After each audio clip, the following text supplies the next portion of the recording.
سفر کے حوالے سے مختلف قسم کی ہمیں باتیں سننے میں آتی ہیں۔ کہا جاتا ہے کہ یہ منحوس ہے، اس کو منحوس سمجھتے ہوئے صدقہ و خیرات بھی کیا جاتا ہے کہ بلائیں نازل ہوتی ہیں ان سے حفاظت رہے گی۔ سفر کے بارے میں عوام میں مختلف نظریات پائے جاتے ہیں، اور ان میں زیادہ تر جو نظریات ہیں یہ صراحتاً خلاف اسلام ہیں۔ ان میں سے ایک نظریہ تو یہ ہے کہ ماہ سفر کو منحوس سمجھا جاتا ہے، اور یہ سمجھا جاتا ہے کہ اس مہینے میں سب سے زیادہ آفات اور بلیات نازل ہوتی ہیں۔ تو آپ صلی اللہ علیہ وآلہ وسلم نے ارشاد فرمایا لا عدوى ولا سفر ولا حام، کہ کوئی بیماری اڑ کر نہیں لگتی، سفر کچھ نہیں ہے اور الو کچھ نہیں ہے۔ تو یہ جو نظریہ ہے کہ سفر میں بلائیں آسمان سے اترتی ہیں اور یہ بندوں کو گھیر لیتی ہیں، بندہ آفات و مصیبتوں کا شکار ہو جاتا ہے، یہ زمانہ جاہلیت سے چلتا ہوا رہا تھا۔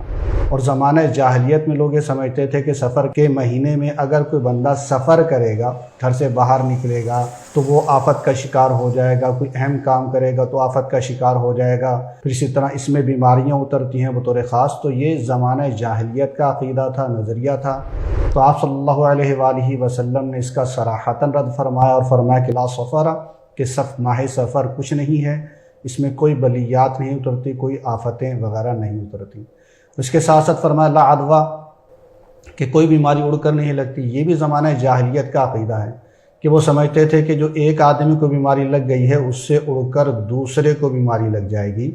تو بیماری اس طرح خود بخود اڑ کر نہیں لگتی، بلکہ بیماری جو ہے اسباب کے تحت منتقل ہوتی ہے، کہ اگر ایک فرد سے دوسرے فرد کو بیماری لگے گی تو اس کے اسباب منتقل ہوں گے، جراثیم منتقل ہوں گے، تو پھر جا کر دوسرے فرد کو بیماری لگے، خود بخود بیماری اڑ کر ایک فرد سے دوسرے فرد کو نہیں لگتی۔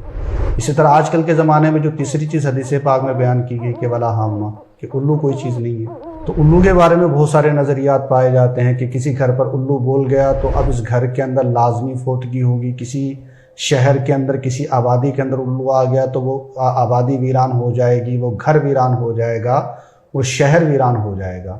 تو میرے آقا دو جہاں صلی اللہ تعالیٰ علیہ وآلہ وسلم نے اس عقیدے کی بھی نفی فرمائی کہ الو کچھ نہیں ہے اور اس کے بولنے سے کچھ نہیں ہوتا۔